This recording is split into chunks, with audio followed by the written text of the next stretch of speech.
नमस्कार मंडळी, चला तर आज कैरीचा एक मस्त असा उपयोग तुम्हाला मी दाखवते। आता कैरीचा सीझन पण आहे आणि ही एक ट्रिक आहे भांडे स्वच्छ करण्याची। चला तर पाहूया। तुम्ही विचार करताल की कैरीपासून भांडे कसे स्वच्छ करायचे, चला तर व्हिडिओला सुरुवात करूया। तर एक छान अशी कच्ची कैरी घ्यायची आहे।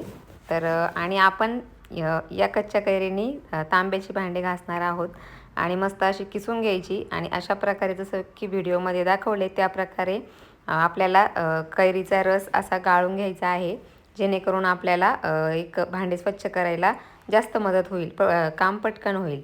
तर पाहू शकता तुम्ही, हे आहे देवाचे भांडे, तांब्या आहे आणि ताट आहे तांब्याचं। तर बघू शकता, काहीच करायचं आपल्याला म्हणजे गरज नाही आहे, घासणी वगैरे वापरायची पण गरज नाही आहे। फक्त ते कैरीचं जे आपण रस काढलेला आहे तो अशा प्रकारे ताटामध्ये घ्यायचा आहे आणि हाताने असे भांडे स्वच्छ करायचे आहेत। आणि तर तुम्हाला वाटलंच थोडंसं अजून तरच मग घासणीचा यूज करायचा आहे। शक्यतो घासणीचा यूज करायची गरज पडत नाही, पण घासणीचा यूज केल्यानंतर आणखीन भांडे थोडेसे चकाचक निघतात। तर स्वच्छ पाण्याने धुवून घ्यायचे आहेत। चला तर मग भेटूया पुढच्या व्हिडिओमध्ये।